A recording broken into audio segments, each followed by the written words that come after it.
नमस्कार, आप सभी का स्वागत है और आप देख रहे हैं न्यूज़ 21। मैं हूं आपके साथ सोनम गुरु। तो चलिए शुरुआत करते हैं अपने उत्तराखंड की। केंद्र सरकार की हर घर नल हर घर जल योजना के बावजूद उधम सिंह नगर की खटीमा तहसील के परचोरिया गांव में दर्जनों परिवार पानी के लिए परेशान हैं। ग्राम सभा कुटुरी के गांव में जल संस्थान ने पाइपलाइन बिछाकर घरों के बाहर टोटियां तो लगा दी, लेकिन महीनों बाद भी उसमें पानी नहीं पहुंचा। ग्रामीणों का आरोप है कि उन्होंने जनप्रतिनिधियों और अधिकारियों से कई बार शिकायत की, लेकिन समाधान नहीं हुआ। क्षेत्र पंचायत सदस्य नेहा जोशी ने कहा कि योजनाएं कागजों में पूरी दिखाई जा रही है, जबकि धरातल पर ग्रामीण बुनियादी सुविधा से वंचित है। वहीं जल संसाधन के अधिशासी अभियंता बंशीधर भट्ट ने केंद्र सरकार से बजट नहीं मिलने का काम अटकने की वजह बताया। ऐसे में सवाल है कि आखिर ग्रामीणों को पानी कब मिलेगा और पाइपलाइन में जलापूर्ति कब शुरू होगी। खटीमा से अशोक सरकाई की रिपोर्ट। अभी हमारे चुनाव को 1 साल हो गया है। 1 साल से मैं जनप्रतिनिधि हूँ और इन 1 सालों में मैं केवल इस पानी की समस्याओं के बीच घिरी हुई हूँ, क्योंकि जल संस्थान को लगभग 3 साल हो गए और इन 3 सालों में उन्होंने पाइपलाइनें तो बिछा दी हैं, लेकिन वहां पानी का बूंद नहीं आता है और रास्ते रास्ते में पाइपलाइन टूटी हुई है। टूटी हुई पाइपलाइनों का उन्हें अगर सूचना दी जाए कि हाँ पाइपलाइन टूटी है, तो जल संस्थान के अधिकारी ना हमारा फोन उठाते हैं, ना उसको समय पर ठीक करते हैं। एक जनप्रतिनिधि होने के नाते हम उनको अपनी समस्या बताते हैं, पर उस समस्या का कोई समाधान नहीं होता है।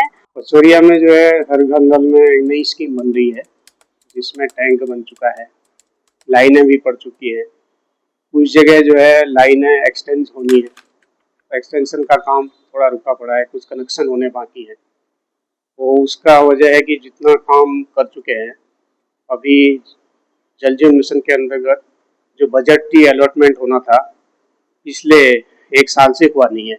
पहले भी हुआ था तो 1-1.5 साल पहले बहुत कम हुआ था, जिसकी वजह से ठेकेदार के आदमी काम कर रहे हैं, बहुत स्लो कर रहे हैं। जो मैं ये कहना चाहूँगा कि यार जब से ये टोंटी लगी है, तब से एक बार भी इसमें पानी नहीं चला है। उसके बाद मैंने कितनी शिकायतें करी, ग्राम प्रधान जी के द्वारा भी करी गई, जो ऑपरेटर है उसको भी मैंने कितने फ़ोन करे। एक नया ठेकेदार आया था, उसको राघव पांडे नाम है, उसको भी मैंने कितने फ़ोन करे। अब पहले एक दिन तो वो आए, दूसरे दिन के बाद उन्होंने फ़ोन उठाना भी बंद कर दिया। तब से अब ये आएंगे बिजली का बिल, ये पानी का बिल लेने के लिए। तो बताओ अब कैसे कोई देगा इनको बिल, कहाँ से देंगे बिल हम? एक बार भी इसमें पानी नहीं आया। इतनी शिकायतें करने के बावजूद भी इसमें कोई किसी प्रकार की कोई कार्रवाई नहीं करी गई है। बढ़ते अगली खबर की ओर। भारतीय किसान यूनियन टिकट के आह्वान पर किसानों ने शुक्रवार को 11 सूत्रीय मांगों को लेकर डोईवाला में ट्रैक्टर रैली निकाली। जिलाध्यक्ष परमजीत सिंह पम्मा के नेतृत्व में रैली शहर के विभिन्न इलाकों से होते हुए तहसील मुख्यालय पहुंची। यहां किसानों ने प्रदर्शन कर सरकार के खिलाफ नारेबाजी की और समस्याओं के जल्द समाधान की मांग उठाई। जिलाध्यक्ष परमजीत सिंह ने आरोप लगाया कि सरकार लगातार किसानों की अनदेखी कर रही है। उन्होंने कहा कि मांगों का समाधान नहीं होने से किसानों में नाराजगी बढ़ रही है।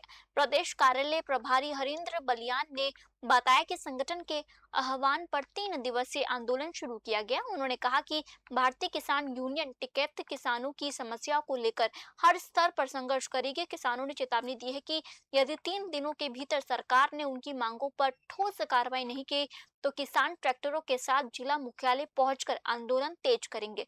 डोईवाला से आशीष यादव की रिपोर्ट। के किसानों पर जिस तरह से अत्याचार हो रहा है, ये आप भी देख रहे हैं और मैं समझ रहा हूँ कि समस्त क्षेत्र की जनता, चाहे वो स्मार्ट मीटर के माध्यम से हो, चाहे वो खेती में बीज का माध्यम हो या सिंचाई के। देखिए, सबसे बड़ी बात यह कि हमारा उत्तराखंड विद्युत राज्य है, लेकिन बिजली किसानों के लिए फ्री होनी चाहिए। कम से कम 400 यूनिट तक 400 यूनिट फ्री होनी चाहिए। आज जो गन्ने का जो रेट है वो कम से कम 650 से ऊपर होना चाहिए, जिस हिसाब से इतने हो रही है। चीनी का जो रेट है, तो कई तरीके हैं, कई मामले हैं। किसानों पर हमेशा अत्याचार किया जा रहा है और किसानों के साथ साथ जो व्यापारी वर्ग है उन पे भी अत्याचार हो रहा है। ये तिरंगा यात्रा हमने निकाली है, ये हमारी राष्ट्रीय कार्यकारिणी और प्रदेश कार्यकारिणी ने निर्धारित की गई थी और इस कार्यकारिणी इस माध्यम से हम एक ही 11 सूत्रीय मांगे हम सरकार के सामने रख रहे हैं। उसमें चाहे हमारे गन्ने का मूल्य हो, जब गन्ने से बनी चीज चाहे वो एथेनॉल हो चाहे आपकी चीनी हो, अगर वो चीनी आज आपको पता है 65 रुपए बिक रही है और एथेनॉल आप 100 रुपए बेच रहे हैं, तो क्या किसान को आप गन्ने का मूल्य बाजार मूल्य के हिसाब से क्यों नहीं दे सकते? तो सबसे बड़ी मांग तो हमारी यही है कि गन्ने का मूल्य बाजार मूल्य के हिसाब से मिले। आज जो ये ट्रैक्टर रैली निकली है किसानों की, इसकी 11 सूत्रीय मांगों के लिए निकाली गई है। जैसे बिजली हो गई है, गन्ने के रेट का हो गया है, किसानों का कर्जा माफी का हो गया है, जो सरकारें नहीं कर पा रही हैं। तो इसलिए आज सारे किसान यहाँ पे इकट्ठा होकर आए हैं। जो 3 दिन का हमारा धरना प्रदर्शन यहीं पे रहेगा। अगर उसके बीच में भी सरकार नहीं जागती है तो हम ये आगे अनिश्चितकालीन धरना करेंगे, अपने उसमें सबको सलाह करके। तो निश्चितकालीन धरना चलेगा 3 तक लगातार यहीं रहेंगे। 3 दिन बाद डोईवाला में चोरी की घटनाओं के बीच अब नगर पालिका अध्यक्ष नरेंद्र सिंह नेगी के भाई के निर्माणाधीन मकान को चोरों ने निशाना बनाया। घटना बीती रात करीब 3 बजे की बताई जा रही है। जानकारी के मुताबिक 3 चोर धीरेन्द्र सिंह नेगी के निर्माणाधीन मकान में घुसे और वहां रखा सरिया व अन्य निर्माण सामग्री चोरी कर फरार हो गए। पूरी वारदात घर में लगे सीसीटीवी कैमरे में कैद हुई है। फुटेज में तीनों चोर मकान में दाखिल होते और सामान लेकर बाहर निकलते दिखाई दे रहे हैं। घटना की सूचना मिलते ही पुलिस को दे दी गई है। पुलिस सीसीटीवी फुटेज के आधार पर आरोपियों की तलाश कर रही है। पालिका अध्यक्ष नरेंद्र सिंह नेगी ने कहा कि फुटेज पुलिस को सौंप दी गई है और नगर में बढ़ती चोरी की घटनाओं पर रोक लगानी शुरू कर दी है। घटना के बाद स्थानीय लोगों में भी सुरक्षा को लेकर चिंता बढ़ गई है। पुलिस ने जल्द आरोपियों की गिरफ्तारी का भरोसा दिया है। डोईवाला से आशीष यादव की रिपोर्ट। सड़क सुरक्षा मजबूत करने और हादसों पर अंकुश लगाने के उद्देश्य से हल्द्वानी आरटीओ परिसर में वाहन चालकों के लिए 1 दिवसीय निःशुल्क स्वास्थ्य परीक्षण शिविर आयोजित किया गया है। शिविर में शहर के सैकड़ों वाणिज्यिक और निजी वाहन चालकों ने पहुंचकर स्वास्थ्य जांच कराई। आरटीओ हल्द्वानी के तत्वाधान और PSP multi super specialist hospital के सहयोग से आयोजित शिविर में एक्सपर्ट्स डॉक्टरों की टीम ने चालकों का स्वास्थ्य परीक्षण किया। आरटीओ एनफोर्समेंट अरविंद पांडे ने बताया कि लगातार ड्राइविंग के कारण कई चालक अपनी सेहत पर ध्यान नहीं दे पाते हैं, जिससे सड़क सुरक्षा प्रभावित हो सकती है। इसी को देखते हुए चालकों को शिविर में शामिल होने के लिए पहले से जानकारी दी गई है। जांच के दौरान डॉक्टरों ने चालकों को पौष्टिक खान पान और सही पोस्चर में वाहन चलाने की सलाह दी है। अधिकारियों ने स्वास्थ्य चालक को सुरक्षित यातायात व्यवस्था की अहम कड़ी बताया। हल्द्वानी से विनोद कुमार अग्रवाल की रिपोर्ट। मानसून सीजन को देखते हुए हम देखते हैं कि सड़क दुर्घटनाएं बढ़ जाती हैं। इनको रोकने के उद्देश्य से चालकों का स्वास्थ्य परीक्षण कराया जाता है।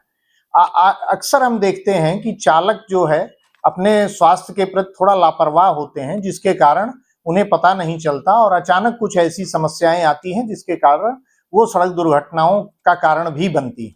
इसको देखते हुए पीएसपी हॉस्पिटल के द्वारा यहाँ पर एक स्वास्थ्य शिविर का आयोजन किया गया है। मानसून सीजन को देखते हुए हम देखते हैं कि सड़क दुर्घटनाएं बढ़ जाती हैं।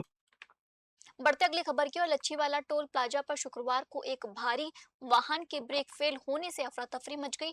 देहरादून से डोईवाला की ओर जा रहा वाहन तकनीकी खराबी के चलते अचानक अनियंत्रित हो गया।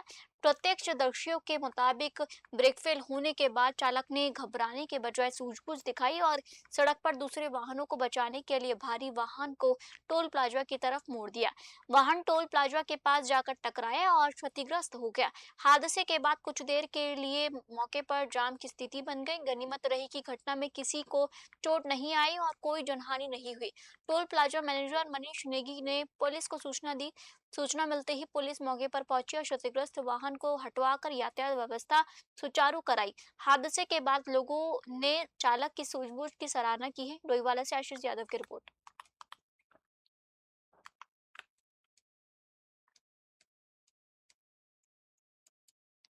खटीमा तहसील के ग्राम सभा कुटरी पेचोरिया में बंदरों के बढ़ते आतंक से ग्रामीण परेशान हैं। ग्रामीणों के मुताबिक बंदरों के झुंड आए दिन आबादी वाले इलाकों में घुसकर लोगों पर हमला करने के साथ घरेलू सामान को नुकसान पहुंचा रहे हैं। खासकर बच्चों, महिलाओं और बुजुर्गों में डर का माहौल है।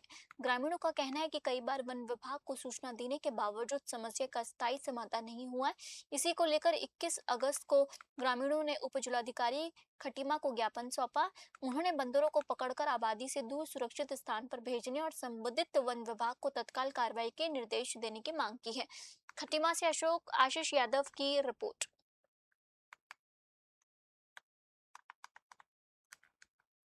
जैसे कि अभी ये कुटरी पचोरिया में कुछ लोग ज्ञापन लेके एक जिलाधिकारी महोदय के नाम से आए हैं, उनके द्वारा अवगत कराया गया है कि क्षेत्र में बंदरों का बहुत आतंक हो रहा है। वन विभाग को बार बार कहने के बावजूद भी वन विभाग द्वारा कार्रवाई नहीं की जा रही है। सब देखिए कि ऐसा है कि गांव में बड़ा आतंक है बंदरों का। देखो घर में भी घुस रहे बंदर, खेतों में भी नुकसान करेंगे, घर में भी घुस रहे, और स्कूल के बच्चों के लिए इतनी आपदा आई है कि वो स्कूल नहीं जा पा रहे डर के मारे। जैसे कि अभी ये कुटरी पचोरिया में कुछ लोग ज्ञापन लेके एक जिलाधिकारी महोदय के नाम से आए हैं, उनके द्वारा अवगत करा। फिलहाल आज के बुलेटिन में इतना ही और आप देखते रहिए न्यूज़ 21। जय हिंद।